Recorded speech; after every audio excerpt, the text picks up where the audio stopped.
Hello everyone, and welcome to today's webinar. My name is Lenny Yee. I am the Product Sales Manager here at Dodge Construction Network.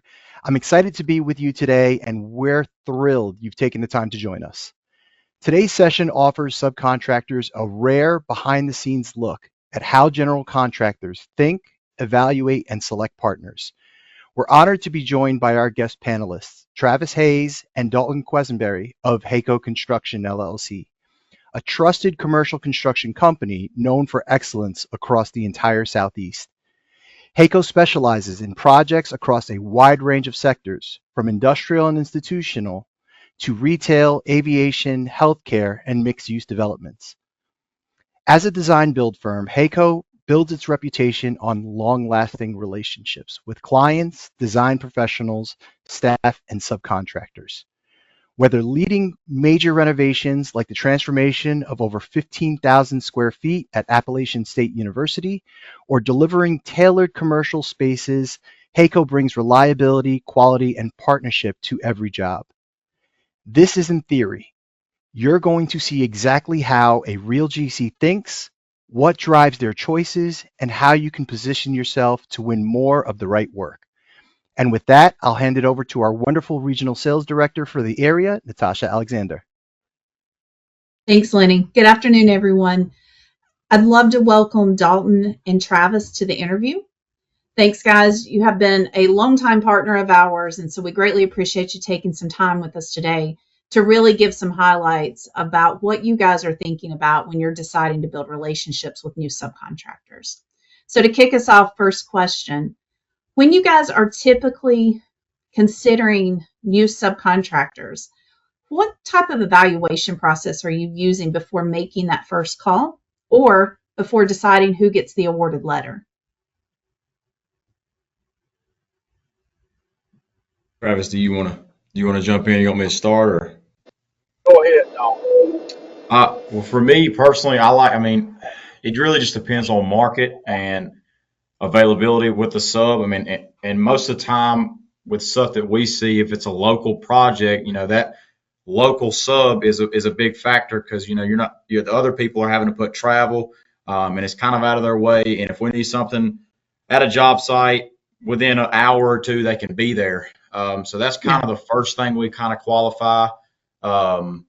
Really, a lot of other times is past projects. We'd like to see, some of the stuff you've done. But readily being available, kind of local to a site, it really just depends.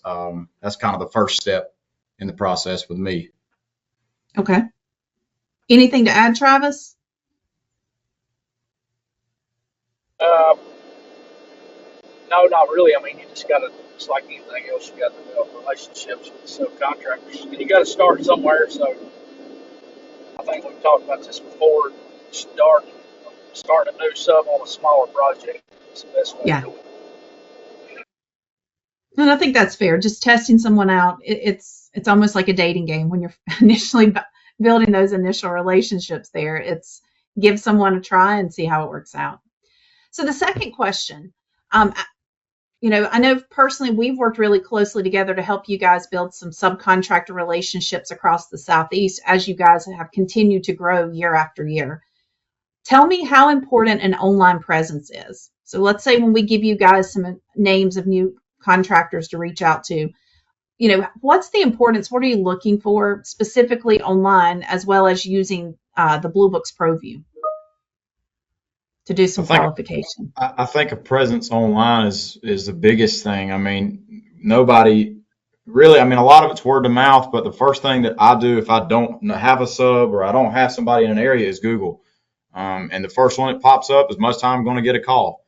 And if I can easily go through their website, I can see what they've done, who they are, where they're at, and the biggest thing is having contact information on a website. Like, instead of going through automated voice messages, I want to be able to reach out to a PM or an estimator or somebody to cut out, the time that doesn't need to be spent. You know what I mean? That's the biggest thing for me as far as a website, is having the right contact, the right people to get in touch with on a website. So Facebook's not impressing you as much as having that true online presence where contact information is really loud and clear. Is that fair to Right. say? Right. Makes sense. Yeah, I don't Makes sense. have a Facebook account. Yeah. I understood.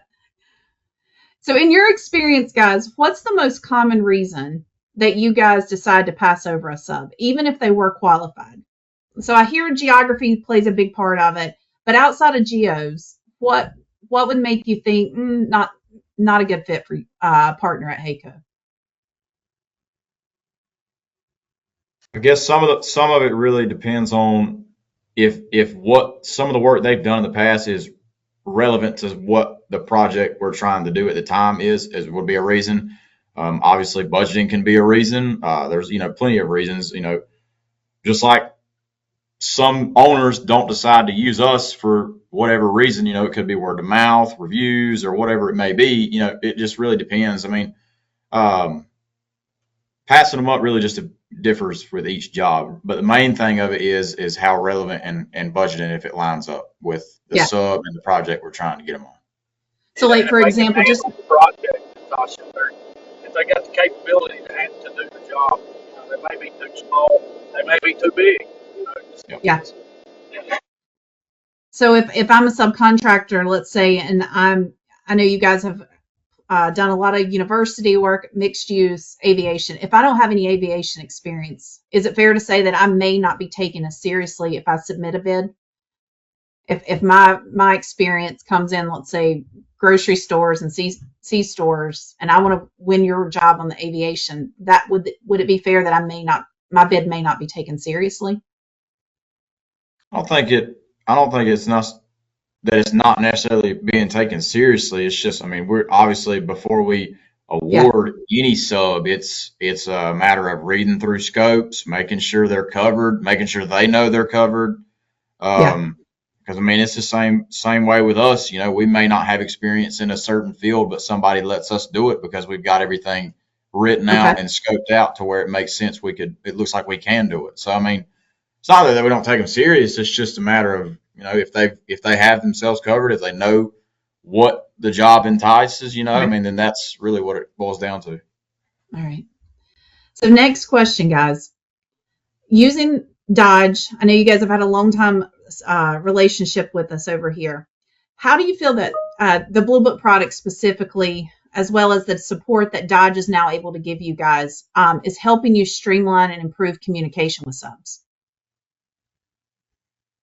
I guess it's generating more sub leads. Obviously, really depends on the market you're in, but it can be really tough to get quotes and numbers back from people and even have the right person to reach out to in certain markets. So I guess that's been something that's been useful is to get sub coverage and build those new relationships. Yeah, especially in that Florida market, right? Like as you guys are winning more work down there. I know we've had tons of subcontractors just with the introductions we've been able to make. Really interested in building that rapport with you guys. What advice would you give subcontractors who are new to commercial work or possibly trying to build relationships with companies just like yours?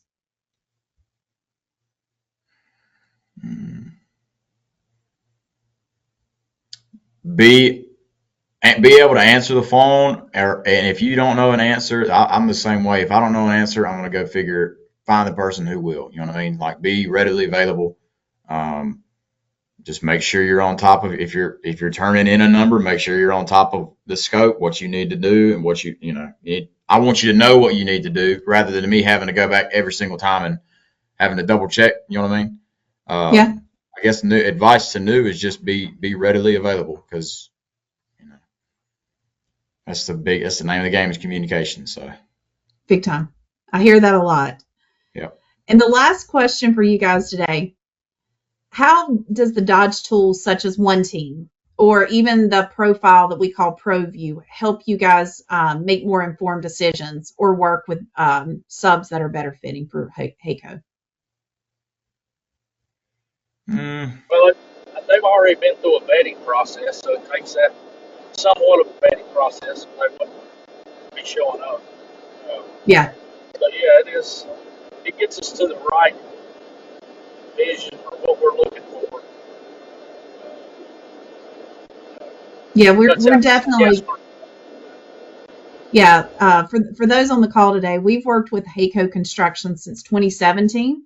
And so we have this really nice relationship. When they call us, they need something, we direct them to the bluebook.com, let them pick out some of the profiles that they're seeing.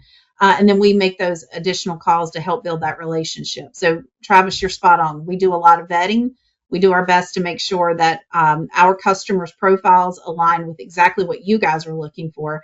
You heard from Dalton and Travis earlier how important it is to make sure that you're including the right contact information, the right types of scope of work before you're submitting the bid.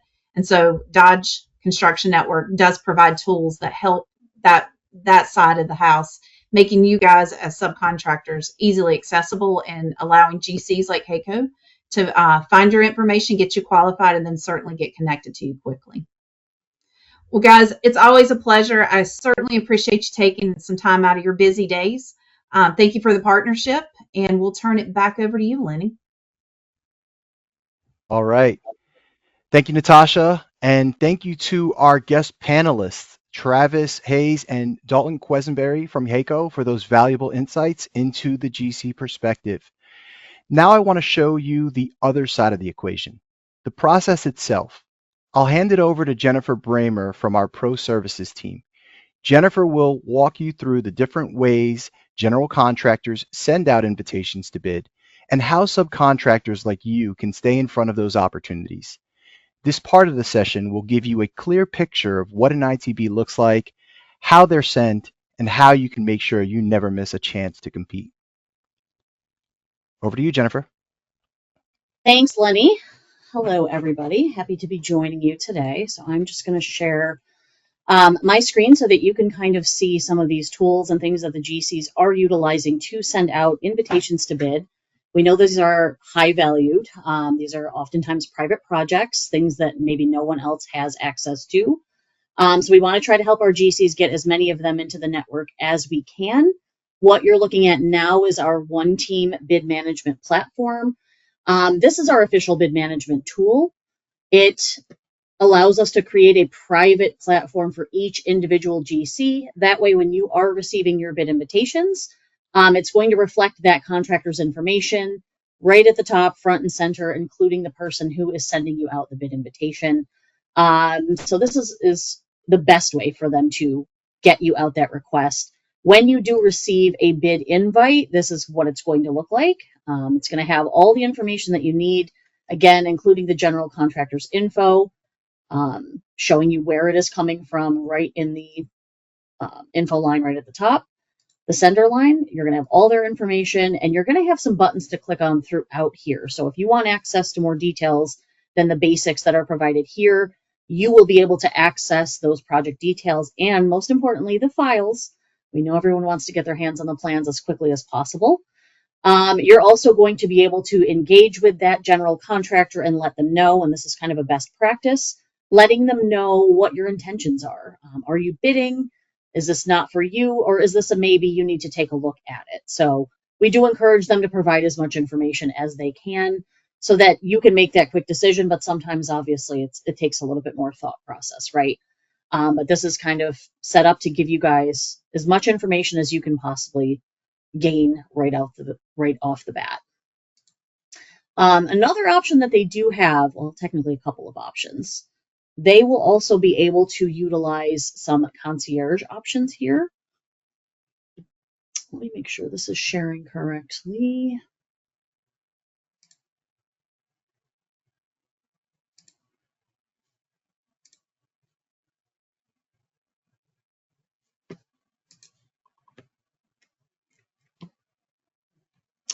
I don't know if the right window is showing up.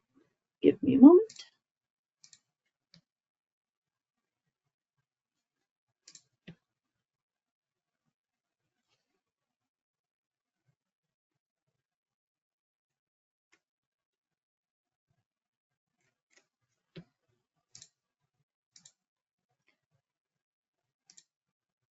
Okay, there we go.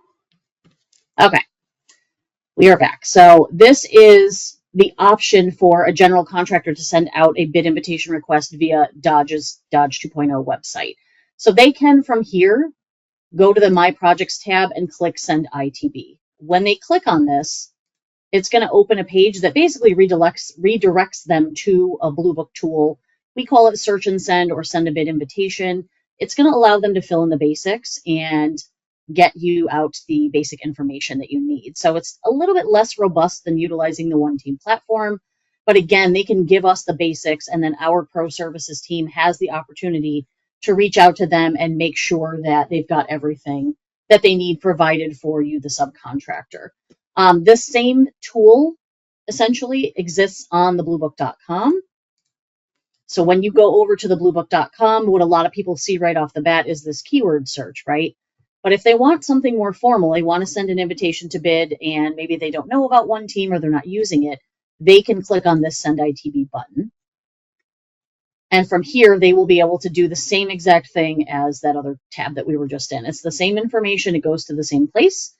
So again, we can release these projects into the queue and let the subcontractors receive the invitations the same way. And apologies, I don't think I had the invite up before, but just so you can see it now, this is what the invitation does look like when they're utilizing the One Team platform. Again, it has who it's coming from, all the project information, clicking on it for details and files, etc., and giving your opinion, basically, of what you're doing, your bid status, if you're going to bid on the project, yes, no, maybe. So this is all of the information, the different alternatives that the GC has to send out invitations to bid to you, the subcontractor, so that you can respond back and let them know if this is up your alley or if maybe this one isn't for you. That's basically it, Lenny. Okay, Jennifer, we have a couple of questions. The first question that we'll ask here is, what is the typical amount of time that the subcontractors have to bid on these projects? What's the lead-in time? Do you have an average? We try to encourage GCs to give as much time as possible. It's generally anywhere from a week to maybe 3 weeks, but I think 2 weeks is kind of the sweet spot. It really depends on what the owner is dictating as that amount of time. But for the most part, I would say at minimum a week. But again, we encourage them to give at least 2 weeks since that kind of seems to be like a good amount of time. Sure. And when a subcontractor is looking to submit their bid, are they doing that through the platform? Are they reaching out directly to the contractor? Is it a combination of both? What are we seeing as best practice? It is a combination. So the One Team platform does give the opportunity for them to bid back through it. We probably don't see a ton of that. Again, I can encourage everyone to utilize that feature. I don't know if the button still appears. Yeah, there is a submit bid button right in the bid invite. So if you see that, you can take advantage of that. It is perfectly safe and secure. The bid is private to the GC. The other subcontractors do not see it. But for the most part, I'd say a lot of subcontractors have more of a comfort level of emailing the GC directly, so they can do that as well. So I think we tend to see that a little bit more. But yeah, the One Team platform does offer this opportunity to send the bid back through here. Sure.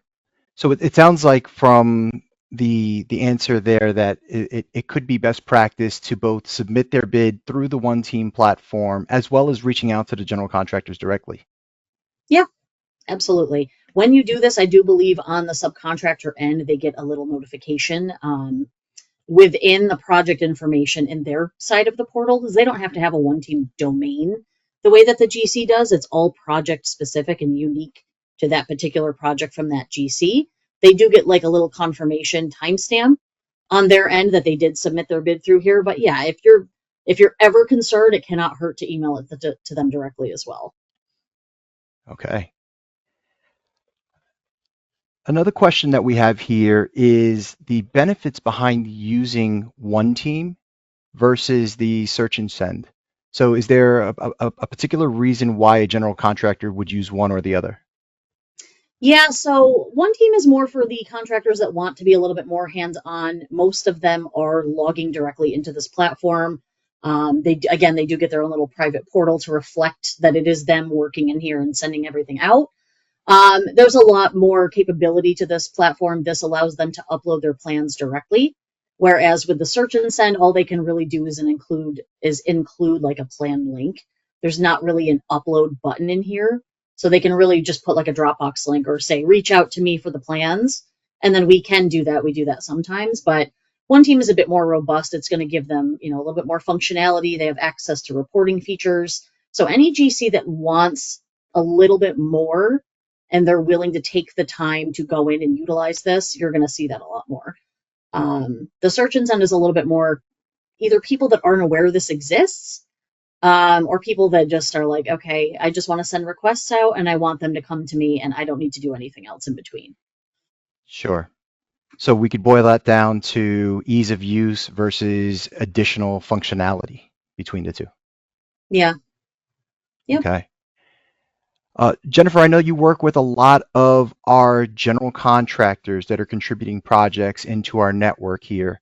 For some of the subcontractors who are new to commercial work or trying to build relationships with these GCs, is there any best practices that you've seen over the years on how a subcontractor can go about pursuing that new commercial work or trying to build those relationships with the GCs using some of these tools?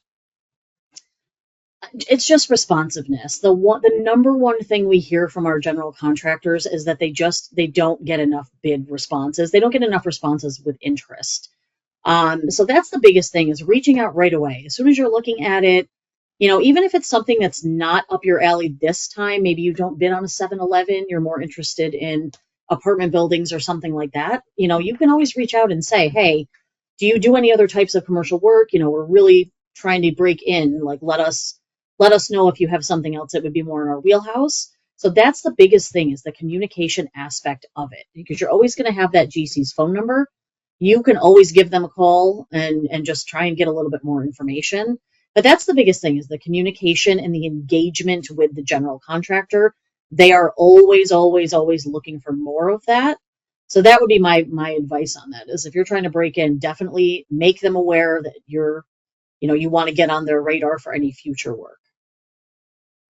That's an excellent point, Jennifer. And I will say that if a subcontractor is not interested in the work that they're receiving, an invitation to bid, it's equally as important to tell that contractor that you won't be bidding that project, but also taking that opportunity to discuss what opportunities you may be open to, or what type of work it is that you do specialize in, so that they have a better feel, a better idea of the type of work that you have the capabilities of working on.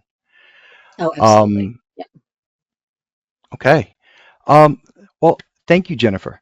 Before Thank we you. wrap up, let's take a step back. You've just heard how a general contractor thinks about subcontractor selection. And you've seen firsthand how invitations to bid flow from the GCs to the subs. The question now is, are you in a position to consistently receive those opportunities? If you'd like to gain access to invitations to bid for your trade, so you can start seeing more opportunities and getting your company in front of more general contractors, please let us know. We'll follow up with details on how Dodge and the Blue Book can help you do exactly that. On behalf of everyone, our panelists here, as well as Natasha, Alexander, and Jennifer, we want to thank you for joining us today. We look forward to helping you win more work. Thanks, everyone.